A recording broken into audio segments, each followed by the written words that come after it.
Before we begin, it's my pleasure to introduce our speaker for today, Jose Blasco. Formerly, Jose was an engineering professor in Spain. He's also an award-winning trading instructor. Jose is a multi-asset and strategy trader who trades globally. Besides that, he's also a quantitative researcher whereby he produces commentaries across markets. He develops advanced trading models and implementing hybrid and algorithmic trading systems. He's the founder of Tradictive, which have been developing patented trading technology and teaching clients on how to use this trading technology. So without further ado, allow me to pass this presentation to Jose. Jose, the stage is yours. Perfect.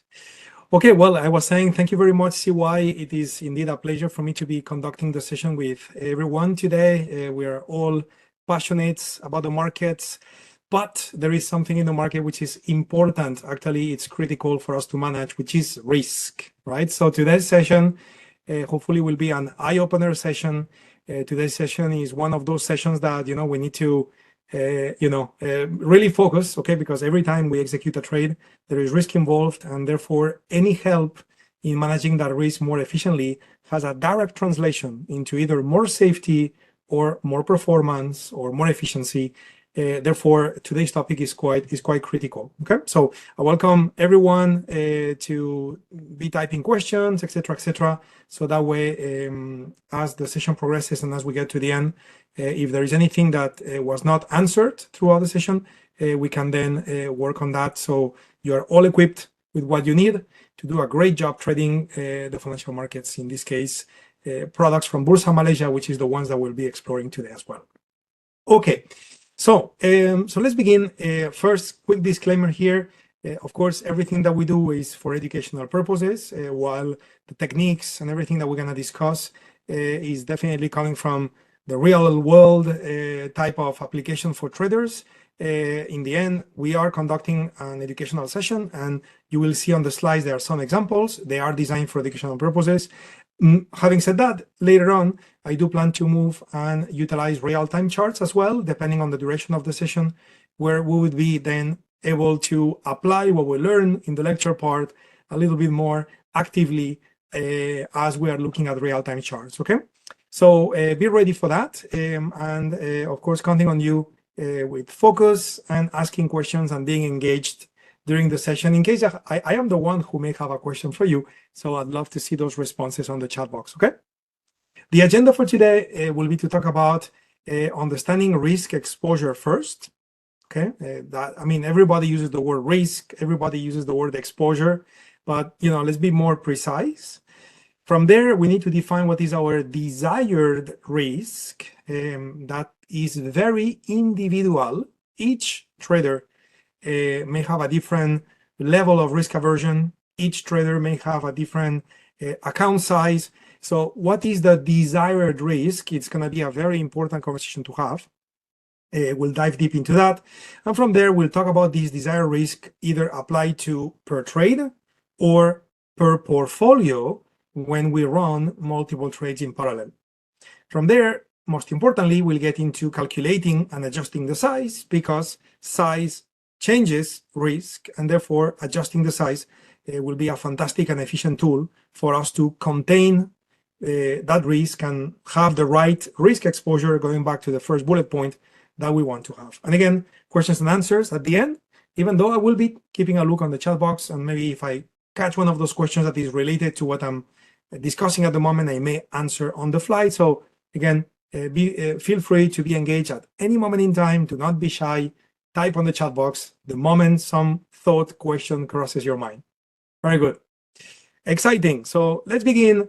Quick introduction. To be honest, CY did a fantastic job introducing myself, so I'm kind of going to skip this slide. Thank you very much again, CY. And my pleasure again conducting the session today. So, risk exposure. Let's begin. Okay. Well, this is a very important concept, okay, what we're going to discuss right now. So in order for a trading methodology to be stable, the risk exposure that such methodology implies needs to be as close to constant as possible. So what does that mean? Okay, let's do a little exercise here. Let's say a trader decided that, every time the trader wants to trade, he or she wants to risk 100 ringgit. And just using a round number because it's easy for the math. And let's say this trader, has a trade plan where the trade plan says that the reward, let me type this again, the reward to risk ratio, which is desired by this trader, is 3-to-1. Okay, let's say this is the rules of this particular trader. That this trader, when he or she trades, wants to risk 100 ringgit per trade, and every time this person is shooting for a reward of at least 300 ringgits, so we maintain that 3-to-1 relationship. So let's say this is the case. We're dealing with this person who every time he or she trades, he makes 300 or loses 100. And let's say this trader takes a trade and a loss is taken, so the account is diminished by 100 ringgit. Another trade is taken and the account is diminished by another 100 ringgit. Another trade is taken and again the trade didn't work according to plan, and we have another 100 ringgit hitting the account negatively. And then another trade is taken and this one is a winning trade, so we end up with 300 ringgit profit. So after 4 trades, we are talking about this account is basically breaking even. No money is being made, no money is being lost. Okay, well, that is obviously not the goal of trading. The goal of trading is to be positive. Okay, but let's observe this pattern here and let's understand the very simple but extremely relevant and critical math behind the scenes. So in one hand, here we can say that this trader has experienced 3 losses. Sorry, I'm having a little issue with my keyboard for whatever reason. So this trader has experienced 3 losses in a row, 1 winner. That's a total of 4 trades. 3 losses out of 4 trades. That is 75% losing trades, 25% winning trades.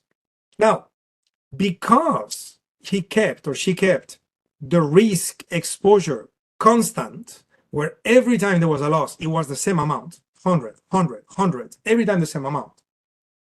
So in the end, after 75% losses, the net result of trading is break even, which, to be honest, is pretty powerful because obviously I'm starting the lecture from the negative side, if you wish, being a bit pessimistic, if you wish. Of course, we are all trading to make a profit, not to break even. But this is, I'm still calling it pretty positive because, I mean, you name, a job, let's say an architect builds X amount of buildings and 75% of those buildings collapse. Well, yeah, probably that architect would not be in business anymore, right? Again, this may not be the best joke ever, but I guess you get my point. In this case, a trader, as long as the trader maintains the risk exposure constant or as constant as possible, around 100 ringgit per trade in this example, well, this trader now can afford to be wrong more often than right, actually in this case, way more often than right, and still not lose money. So this is very important. Okay, now let's go ahead and do the same math, but now instead of keeping the risk exposure constant, let's pretend the first time the trader traded, he was or she was risking 100 ringgit. On the next trade, maybe the trader got emotional and the trader is now thinking, oh, you know what, the first trade I lost, for sure, now I'm gonna win, so let's bet double. And we know the second trade was a loss, so that means now he or she lost 200. Let's say the trader says, well, you know what, now instead of betting double, I got 2 losses in a row, for sure, sure, now I'm gonna have a winner. So now, the trader got totally emotional, which of course is something to avoid. I guess this is obvious. And now the trader decided to bet double. So now when the trader took a loss, now it was 400 ringgit. And now when it's time to take the next trade, probably the trader is now thinking, oh my God, you know what, something's happening. Maybe the market is not in the right condition. So you know what, the next trade, I'm gonna bet half of what I normally bet. And now it was a profit, but instead of making 300, now the trader made 150. So what is the end of the story? Where the end of the story is that the trader is losing by a lot, while the trades taken are exactly the same trades that we mentioned before. But the difference between trader number 1 and trader number 2 would be that the first trader, by keeping the risk as constant as possible, 100 ringgit per trade in that example, could be 1,000, could be 10,000, it doesn't matter. The question is constant, always the same. So by keeping that risk exposure close to constant, so now this trader can benefit from being in a position where even more losses were taken than profits. In the end, the account was not hurt.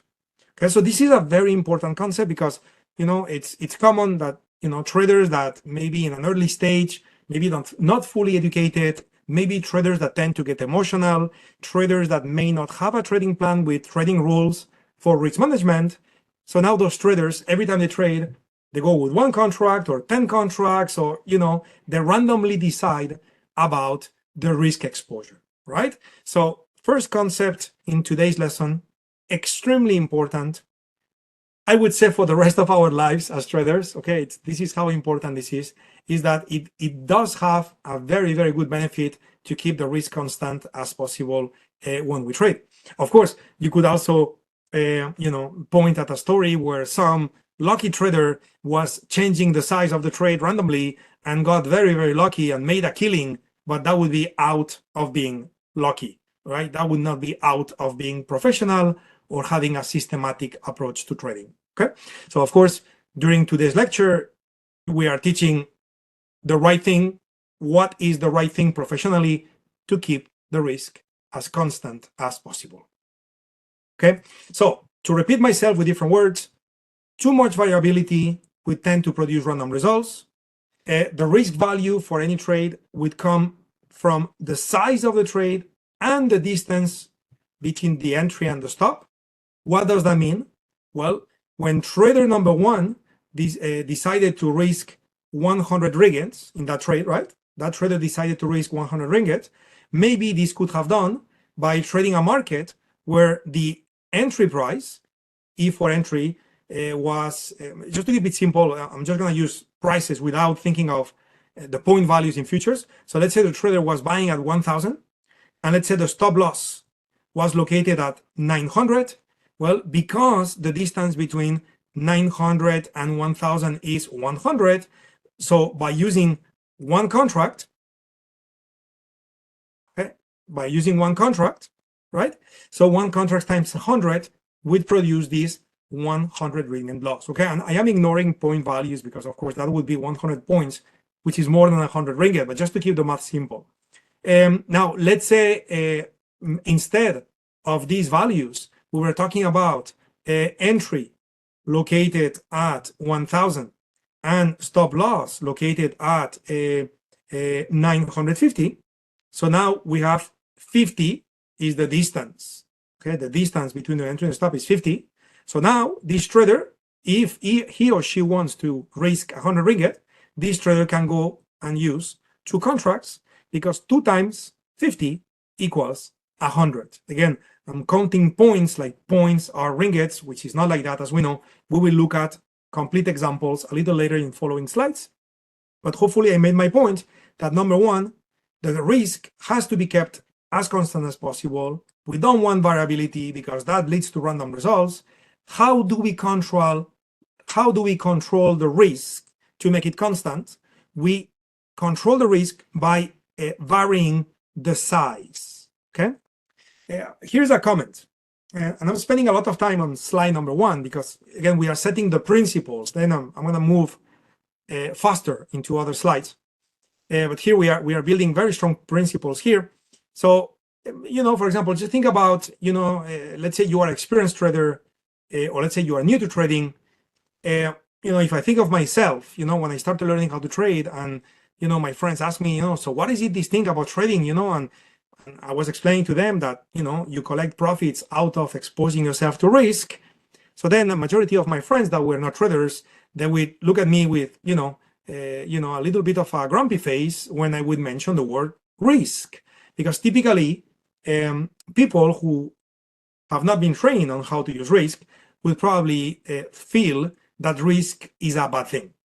Where the reality is that in trading, since we cannot predict the future for sure, because no one can, and the market is something that is alive and moves up and down depending on whatever happens in the market that day.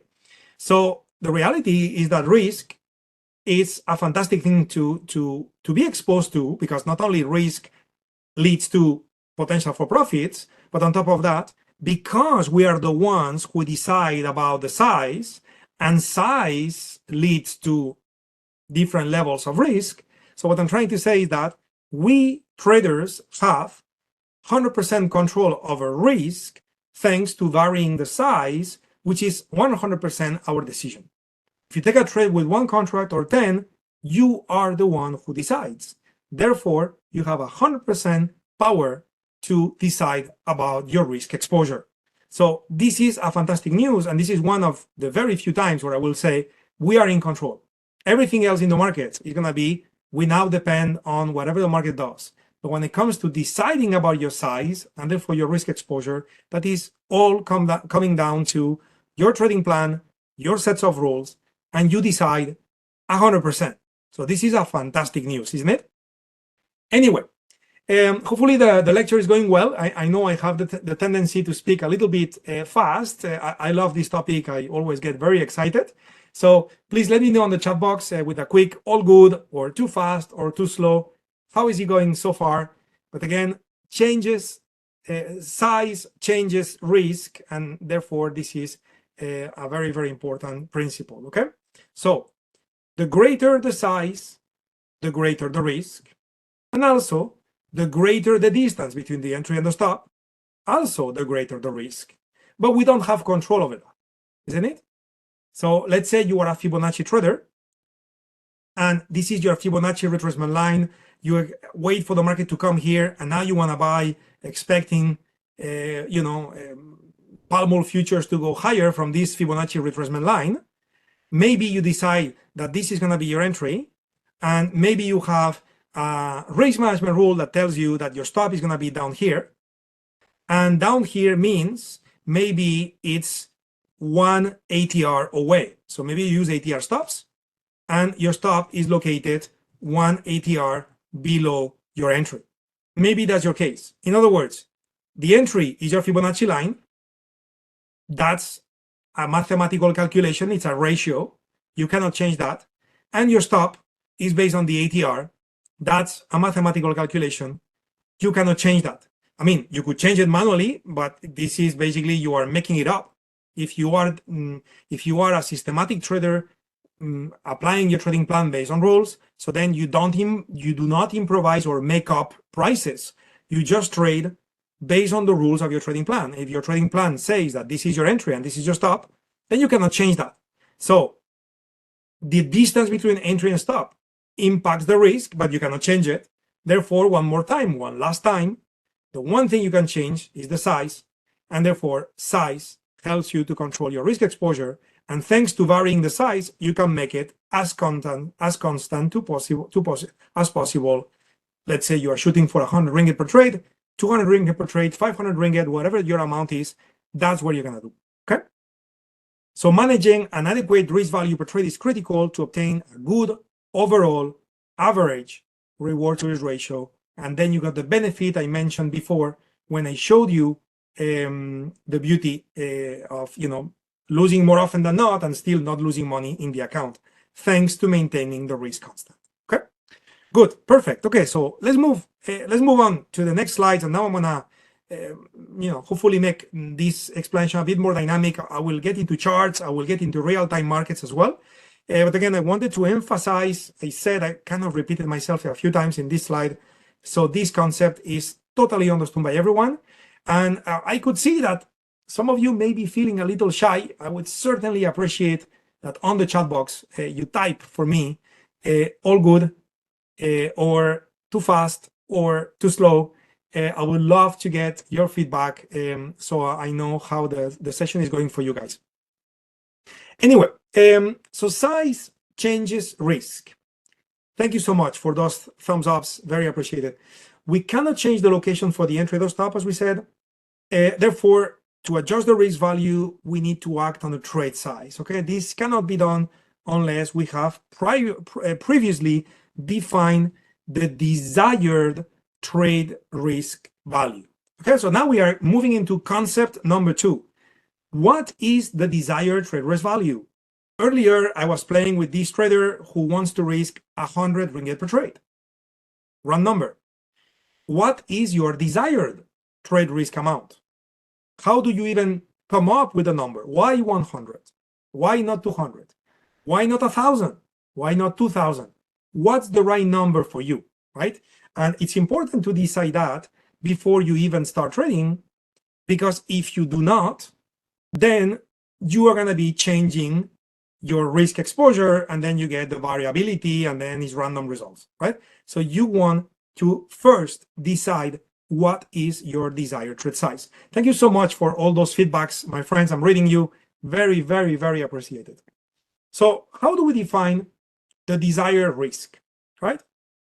Well, one very pragmatic way to think about it is to think about your desired trade risk as the amount of money you want to pay to see what happens next.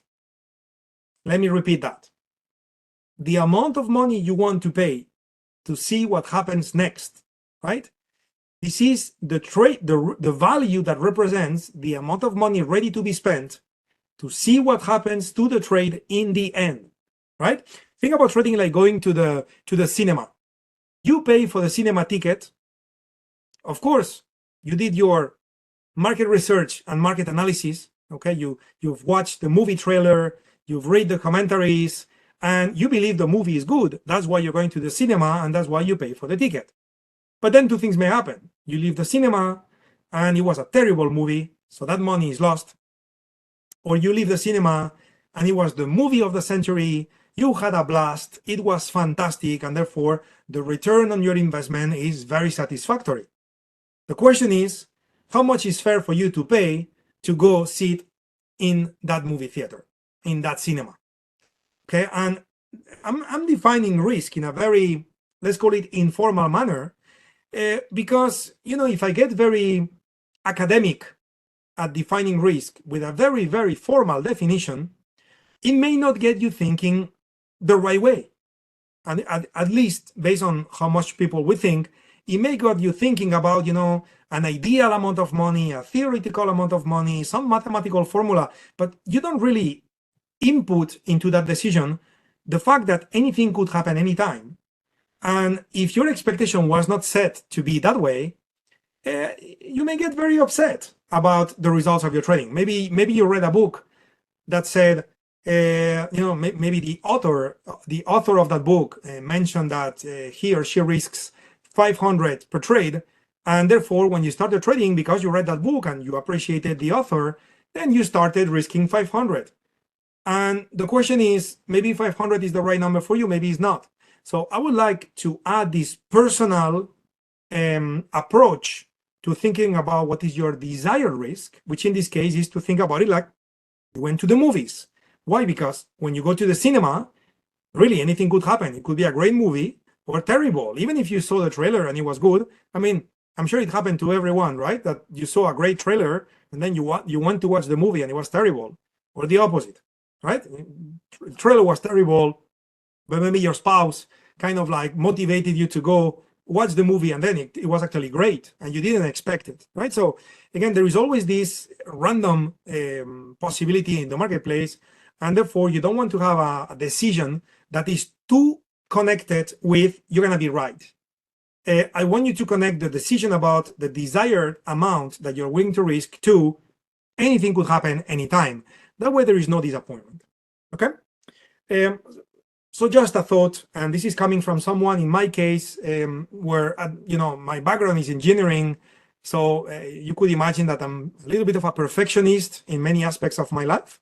And I was indeed very much of a perfectionist in the beginning of my trading career. And that's not useful. Even though it has benefits to be a perfectionist, it also has a great, downside when it comes to being disappointed by the market at times. And then there is an impact on trading emotions that may lead to further problems. So instead of being perfectionist, if you were to assume and understand from the beginning that anything could happen anytime, and trading is like going to watch a movie in the cinema, even though of course it's much more serious, but at the same time you want to have this very relaxed mindset, so then you may have a better decision about your desired risk. Okay, so think about this concept for now. Let me dive deeper. How can you define that number, right? Because we need to come up with a number, which in a moment I'm going to ask you to type on the chat box. What is your number? Okay, and again, this is just an exercise. It doesn't mean it needs to be like that. And of course, it's a bit personal. So if you feel like not sharing, it's okay too. But I think it would be great for the group that everybody shares on the chat box. Okay, so this number could be depending on your trading personality. Maybe you are very conservative and you're like, you know what, 100 ringgit is too much for me. Maybe you are not conservative at all and you're like, you know what, at least 1,000, less than 1,000 is nothing to me. Again, there is no right or wrong. Okay, it depends on many aspects. Your personality, maybe, again, I'm getting a little bit into trading psychology here, but maybe you were born in a family where there were limited resources, and that makes you very conservative with capital, with money, because money has meaning to you in a specific manner, and you want to take it easy, and there is nothing wrong with that. Or maybe you were born in a family, or maybe you've been running businesses for a while, and you look at risk, like cost of doing business, and to you that's nothing, and you go for a more generous figure. Again, there is no right or wrong. What's important is that your desired risk is in line with you. So when you trade, you feel at peace. You don't feel like in a situation where, oh my God, I'm risking too much in this trade, right? So that's gonna trigger trading emotions, and we don't want that.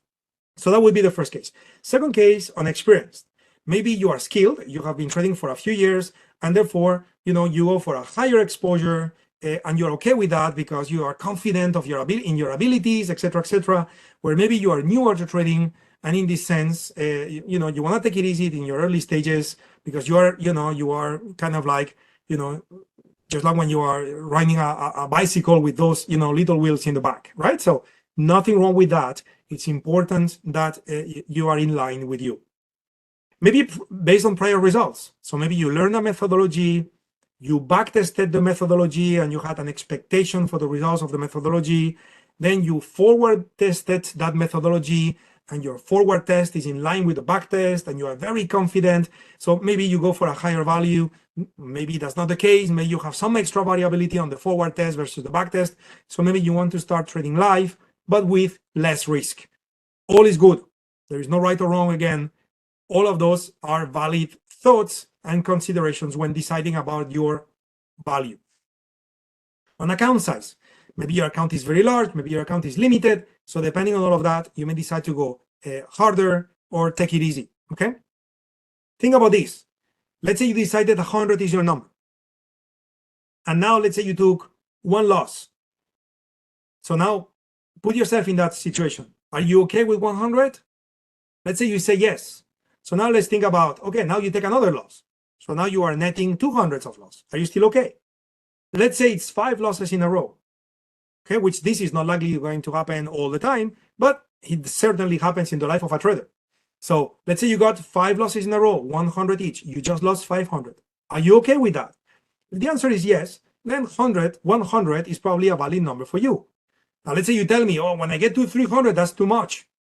Okay, so then maybe you want to reduce 100, maybe you want to risk 50, right? And take it easy so you can afford to get multiple losses in a row in case that happens and still be at peace without triggering trading emotions like angry trading, revenge trading, these kind of things, because obviously that doesn't lead to good consequences, okay? So again, very important concept. Another slide where I'm spending a lot of time per slide, because again, we are building principles here, and this is very important for you to think about it. So one rule of thumb, and after this slide, I'm going to ask you to type your number. One rule of thumb is to never exceed 2% of your trading account. And I will explain why 2% in a moment. I will explain why a percentage is a very good way to think about your risk, your desired risk. Look, let's say you are conservative, new to trading, maybe you go for 0.5%. Let's say you have some experience, maybe you go for 1%. Let's say you are an expert professional, maybe you go to 2%. On another hand, let's say you execute many trades at the same time. You have a portfolio running multiple trades at the same time. Maybe you go for 0.5% per trade because maybe you run 4 trades together, so that's 2%. Maybe you do few trades at the same time, but you are using 24-hour markets intraday. So, you're in and out quickly. So it's not like you're taking over in a risk. So you go for 1%. Uh, you know, things like that. Okay. Again, you get the meaning of this slide. So you need to think about it. Okay. But again, the one thing I haven't explained is why a percentage. Well, the reason why a percentage is because as you are doing well in trading, your account grows. So then you price yourself by allowing to take more risk as you prove to yourself that you are doing a good job, which is the fact that your account has grown. The opposite is true. Let's say you are not doing a very good job or the market has been tough on you, so then your account is diminishing. Well, if your risk exposure, if your ideal trade risk is going to be a percentage of your account, and your account has diminished because you have just taken a few losses, so you are forcing yourself to diminish your risk as you are having proof that maybe the market is more volatile than normal, or maybe you are making a few mistakes or something like that. Well, you are basically reducing risk as problems are showing it themselves. Is that making sense? So in other words, is one way to keep yourself safe from yourself, or from too much variability in the marketplace, right? So, and 2%, again, if you do math and so on, this really allows you to take many losses in a row, and you are basically pushing very, very far away the probability of full bankruptcy by diminishing the risk exposure as long as you don't exceed 2%. If you are risking more than 2% of your account and you take too many losses in a row, then your account is going to hurt in a manner that recovering, it's becoming statistically very, very difficult, almost impossible. Okay, so not surpassing 2% is a very good practice that is being used by many professionals, including myself. And therefore, here are all the numbers for you to think about. So while you may think about this more in depth after this webinar is over, please, this is the time for you to type on the chat box, what's your number? Okay, and again, this is just an exercise. It doesn't mean this needs to be your real number. Maybe you change your mind afterwards. And again, as I said, I understand this is a bit personal. So if you want to keep it to yourself, it's understood. But again, this is training between us. So feel free to share. We're here to learn. So feel free to share. Now, what if instead of running one trade at a time, you are running a portfolio, meaning that you are looking at the whole portfolio overall, and you're running multiple trades in parallel. Well, the beauty of running multiple trades in parallel is that you add diversification, right? So let's say you are long KLCI futures and you are long, FCPO, right? So palm oil futures and our equity index, right? So you have two different animals there. You have equity index, which is equities. You have palm oil, which is a commodity related to energy, okay, or agricultural, depending on how you want to look at it, okay? So now, those are two different animals. Therefore, if you have those two trades in your account, you are indeed adding diversification. This is great. But diversification is not a guarantee. There are times where diversified or diverse markets actually work in tandem. They may not be correlated, but it doesn't mean they are not correlated all the time. There may be times where they are actually correlated. So it will happen in the life of a trader where you may have, 4 trades running in parallel in your account. They are non-correlated assets, so you are diversified, but that day, that week, your 4 positions are moving against you at the same time. This is the one thing that is not funny at all. At the same time, it's not only that they are moving against you, is that it's happening at the same time, which is not supposed to be when you are diversified. But again, those correlations are not guaranteed, right? A 90% correlation or a 10% correlation means that those two markets do the same thing only 10% of the times. But still, you got 10% of the times probability of markets moving against you at the same time.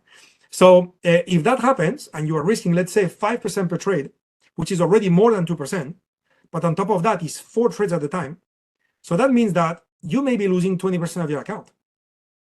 And, recovering for a 20% loss, I'm not saying it's impossible, but definitely you just made your life very difficult. Okay, statistically speaking, this is a tough one. It's going to take many trades to recover. And by the way, let's add one more rule that is not on the slide, called Murphy's Law. We all know that one, okay? You may be smiling. I'm using a little bit of this type of humor, maybe not the best, okay, but just to be a little, just to have a little bit of fun here within a very serious conversation.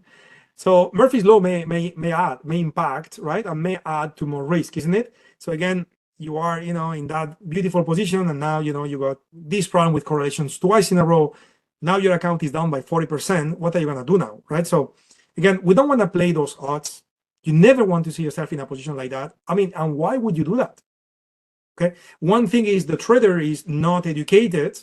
One thing is a trader who did not attend this webinar. But if you know about this, so why would you do that? Is that making sense?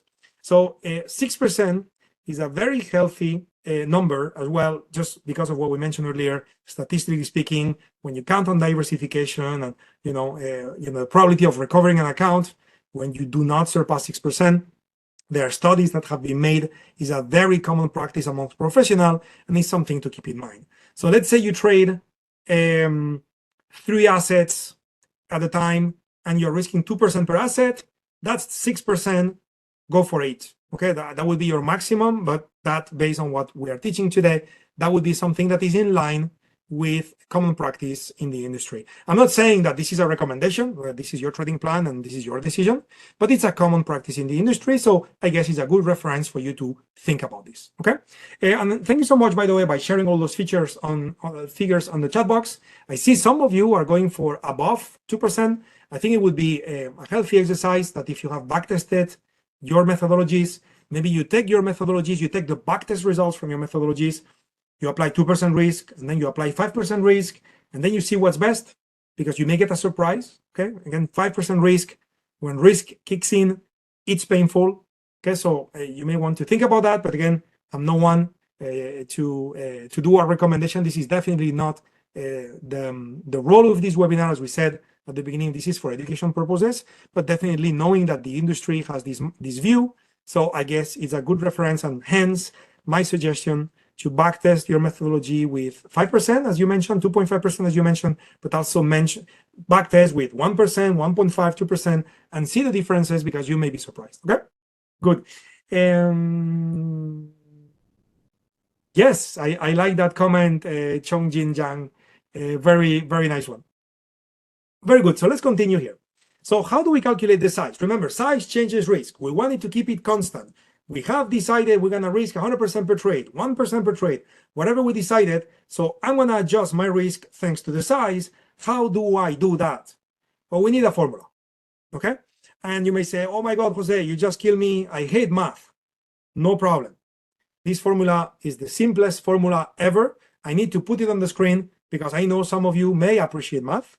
So here you have it. But let me explain it with examples for the ones of you that do not like math, so everybody will be happy. Okay. So in this formula, we have the following ingredients. Ingredient number 1, you need to know your account balance. How large is your account? You have 20K in your account, you have 50K in your account, 5K, 10K, what's your number? Okay, because we said that you're gonna define your risk as a percentage. So what is your desired risk as a percentage? Okay, so maybe you have an account which is 20K, and you decided that you're gonna use a risk appetite of 1%. Okay, so 1% of 20K is gonna be 200 ringgit per trade. That would be your desired risk amount. Okay, so we need those 2 ingredients. What else do we need? We need to measure the distance between entry and stop. I'm going to call it ES. Okay, it's a number that goes there in the formula. Okay, we're going to see that with chart examples in a moment. Is the distance between the entry and the stop. If you buy at 100 and the stop is 900, as I was saying earlier, that's your distance. Then we need to talk about the minimum fluctuation. This has to do with contract specifications. But the minimum fluctuation of each futures contract is different. You have the contract specifications on the Bursa Malaysia website. Beautiful PDF files that I suggest that you download, where you can have all the contract specifications, trading hours of the day, minimum price fluctuation, etc., etc. I'm going to use that in real-time charts, so I will actually explain it better with examples. And then we have the tick value or the point value, which is actually I said it backwards, the minimum price fluctuation That's what I mentioned before. And the minimum price fluctuation, this is what is also known as the point value or the tick value, depending on the markets. So those are the 5 elements that you need every time you trade, knowing that 2 are always going to be the same because that's part of your trading plan. How much money you trade with and what your risk appetite. This is something that is fixed. And then where is the entry and the stop? That is going to be based on today's trade. Every trade will be different, but also the minimum price fluctuation and the minimum price fluctuation and the minimum multiplier value, that is also fixed. So in other words, out of 5 components, 4 are fixed and only 1 changes. So I need to give you the formula like that, so you have it for the ones of you who like math, but at the same time, this is very simple. For example, let's say you are trading KLCI futures. Okay, the symbol is FKLCI. In a moment, I will look at examples. So here is real-time FKLCI. I am using TradingView here. Notice the symbol FKLCI, 1 exclamation mark. That would be on TradingView. KLI, sorry, not CI. KLI, 1 exclamation mark. That's the symbol. Okay. On TradingView, of course, each platform will have a different symbol. But here's the chart. And let's say you plan a trade on that market. Your account size is 50K. You want to lose 1%, which is 500 ringgit. Let's say that's you.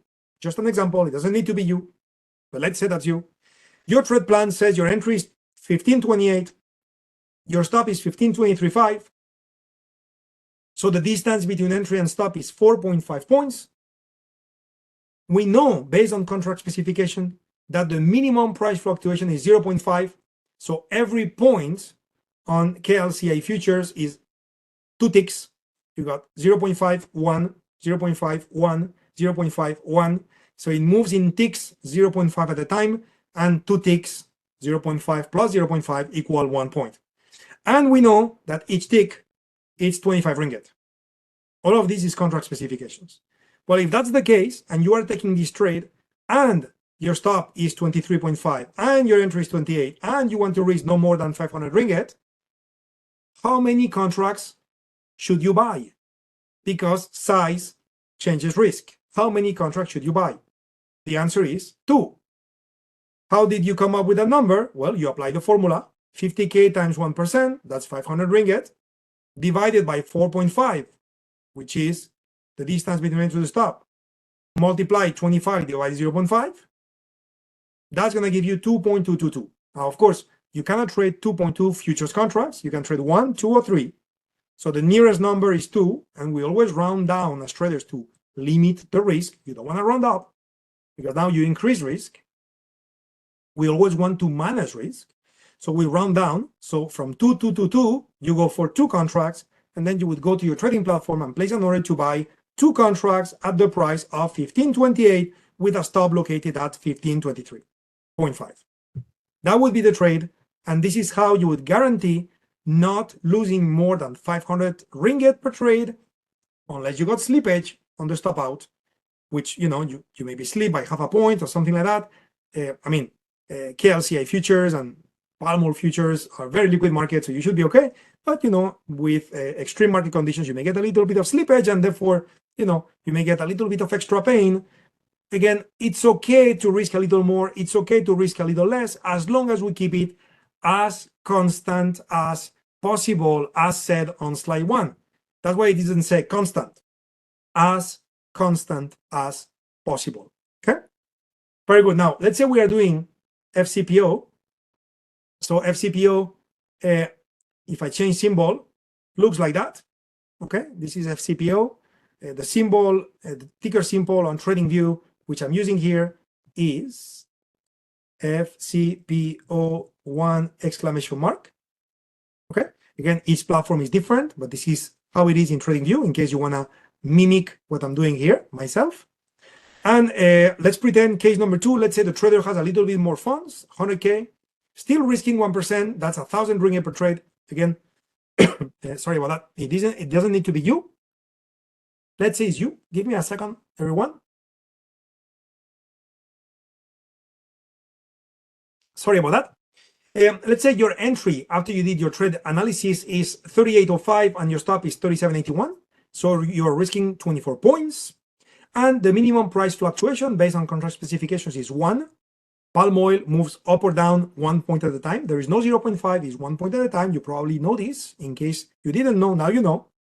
In case you want to get it documented, go to Bursa Malaysia website, download the PDFs that they have. They're beautiful, where all of this is well documented. And then you also know, based on contract specifications, one more time, that each point is 25 ringgit per point or per tick, which in this case, a tick and a point is the same because it moves one at a time. So the quick question is, okay, so if the maximum I want to risk is 1,000 ringgit, how many contracts should I trade?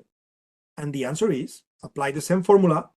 You got 100K times 1% divided by 24 points, which is the distance between entry and stop, times 25 divided by 1, which is the point value divided by the tick size. Okay, that is 1.666.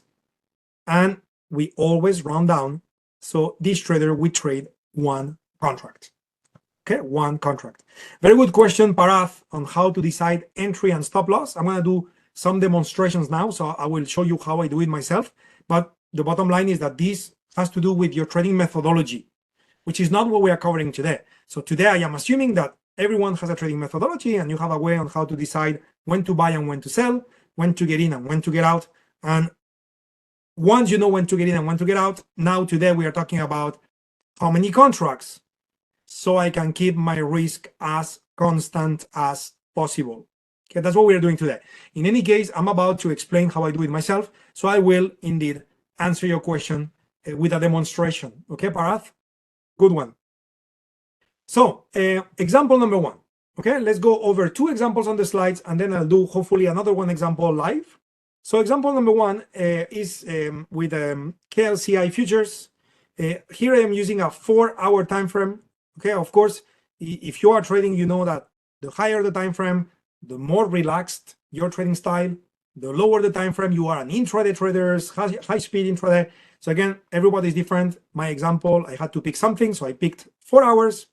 And as a trader, as CY mentioned in the introduction, I am a technology guy, so I use tech tools for my trading. In this case, I use Auto Climate and Auto UFOs above. Give me a moment, guys.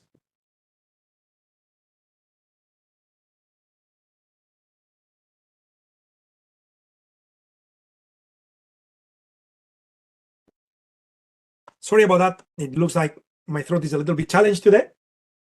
Sorry about that. So I use 2 tools, Auto Climate and Auto UFOs. You don't have to do that. There are many ways on how to trade. You can use yours, but just so you follow the example, with Auto Climate, I look at the climate, and the climate basically tells me time to be a buyer or time to be a seller. Okay. So in this case, I see blue, so I know I want to be a buyer. Now the next question is, okay, I know I want to be a buyer. What price? What price do I want to buy at? And what price do I want to sell at?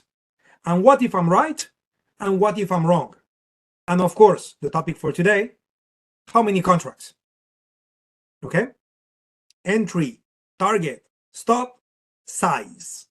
Those are the key components of a trade, right? Today we are talking about size, but to discuss the size, you also need the entry, the stop, and the profit, right? Well, in this case, to define the prices, I use Auto UFO. Auto UFO, basically, it's for entries and exits. And in this case, when price comes to the green, we call these UFOs, which stands for, just so you follow me, it stands for on-field orders. Okay. And again, you don't need to use these technologies. Okay, you may be using Fibonacci's, you may be using support and resistance, you may be using Bollinger Bands, you may be using your MACDs, you name it. Okay, but that's what I use myself. So UFOs mean on-field orders. When it's green is on-field orders to buy. When it's red is on-field orders to sell.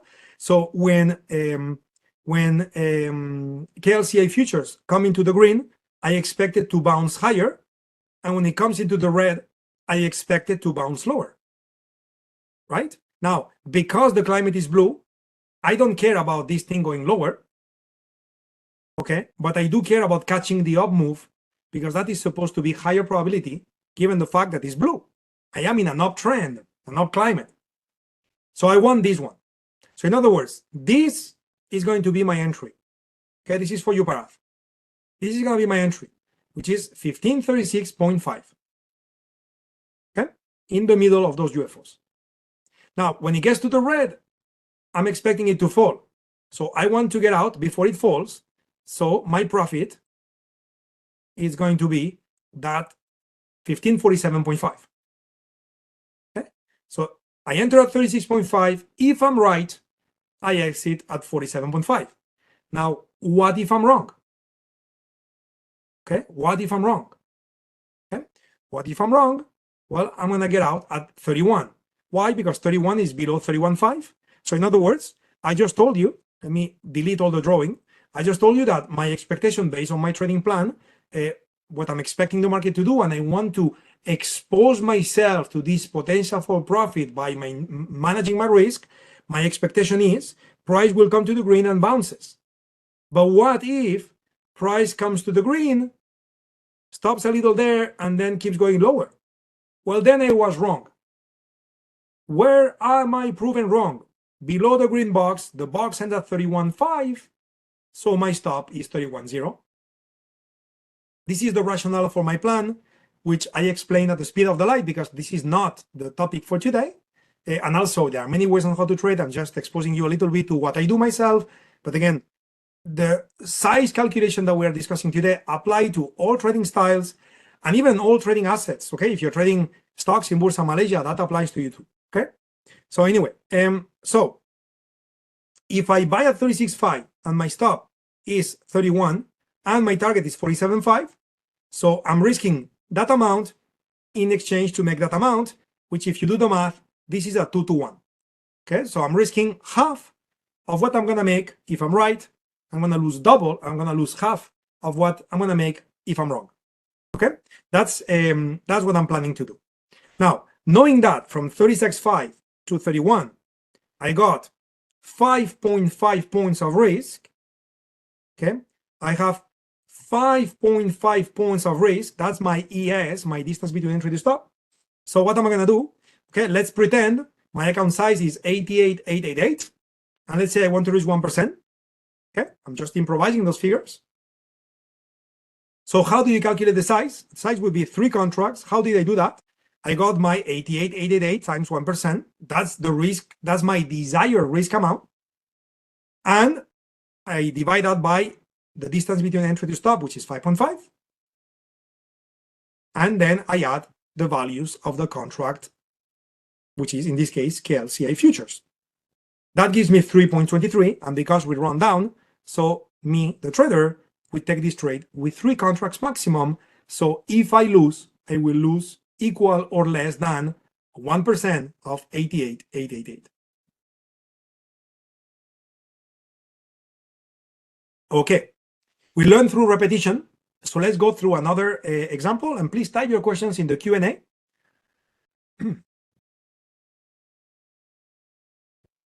I will take care of those questions at the end, okay? We are getting very close to the end of the session, so I need to speed up just a little bit. Okay, now we learned through repetition, so let's do 2 more. So FCPO, what do we have here? 15-minute time frame, a little more active. The prior example was 4 hours, now we are being more active.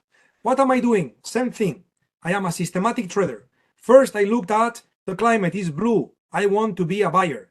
Now that I want to be a buyer, I need to decide where do I buy, where do I sell.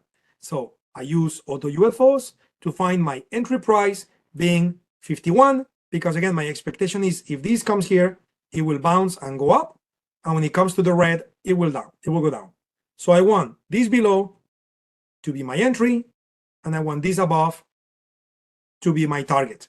And in case I'm wrong, below that UFO, I'm gonna have a stop loss in case I'm wrong. Okay, so this, if you look at it on the chart, we got 51, so this is my entry. In case I'm wrong, I got 34. Why 34? Because this is 35, so below 34, the white space, which is where I am proving wrong, is 34. So I want my stop there. I'll be happy to be stopped out there because that proves me wrong. And when I'm wrong, I'm going to get out immediately. I'm going to give it one tick of wiggle room and then I'm out. There's no need for me to hope, please come back, please come back. If I'm right, I'm right. If I'm wrong, I'm wrong. That's it. Mechanical, discipline. If I'm right, when it gets to 25, I also want to take my profits because when it gets to 25, very likely it will bounce on the opposite direction based on my methodology. So I want to get out before this happens. If that was to be my trade, that's a 4-to-1. I am risking 4 times less than what I'm about to make. That is 5.5 points. The difference between 51. Oh, you know what? I just made a mistake here. This is, sorry for the typo, guys. This is 17 points. I have it correctly here, but it was a typo on the upper part of the slides. Apologies, my friends. So we buy a 51 and we place a stop at 34. That is 17 points of risk times 25 ringgit per tick. That is 2.09. That is my size, which I round down, and now this becomes 2 contracts. So my account is 88,888. I want to reach maximum 1%. As long as I use no more than 2 contracts, even if I get stopped out, I will be losing less than my desired trade risk. So I make myself systematic, risking always a very similar amount. Before questions, I want to do one last example using real-time markets. Let's do 4-hour time frame with FCPO, for example. So here is FCPO. This is real time now. What do we have? Blue dot. So I want to be a buyer, right? I want to be a buyer. What do I need? I need FCPO to come back down to my green. This is based on my methodology. Again, maybe you are not using my methodology, so forget about it. Maybe what you do is you are a support and resistance guy, and you have drawn a line, where this high is or that high, and those are your supports. Again, here we go. And those are your supports, okay? What was resistance becomes support multiple times, and this is where you want to buy. Okay, so maybe this is your entry if you are a support guy. In my case, I use UFOs. In this case, funnily and nicely, it coincides. But again, my point is that, again, today we're talking about size. I'm just using UFOs to illustrate an example of how you implement it, even though I assume that everybody in this group either has a methodology on how to trade or is learning one. Today's topic is about size.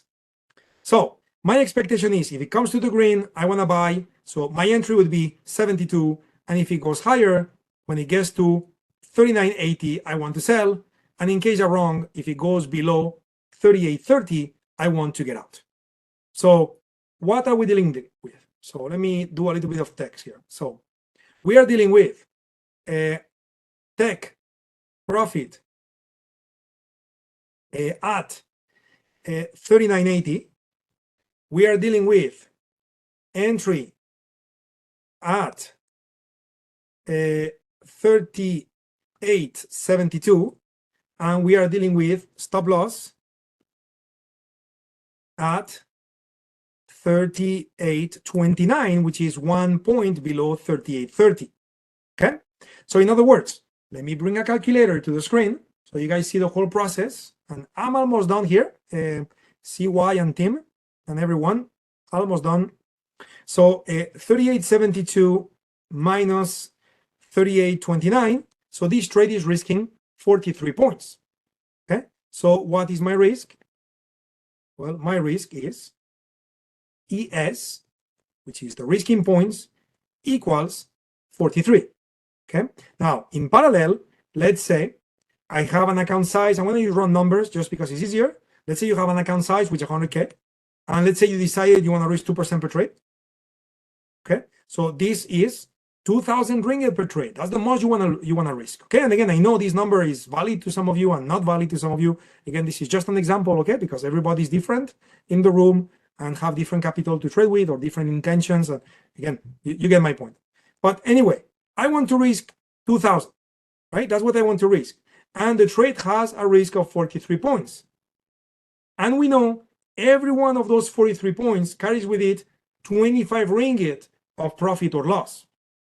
right? So in other words, each time I take this trade, if I'm wrong per contract, I'm going to lose 1,075 ringgit. I'm applying the formula. I'm just doing it differently to give you a different feel or a different explanation from a different angle. So look, I know the most I want to risk is 2,000, but I know that per trade, if wrong, I'm going to risk 1,075. So what's the maximum amount of contracts I can use? 1.86. So please, everybody, speed up the light. Type on the chat in the chat box how many contracts should I use in this trade if I was this trader not to surpass the maximum risk. What's the number? Do I round up to 2 or do I round down to 1? Everybody types. Wonderful. Good answers, everybody. Good job. Good job. Very good. Very nice. 1, because we always round down, because as traders, we're always looking to diminish the risk in case we get a little extra slippage, something. We never want to go up. We always go down. Anyway, fantastic. We are done with the lecture. Happy to take questions now. Hopefully the lecture was powerful, eye-opener. Hopefully it was useful to you all. Eager to taking a look at your questions.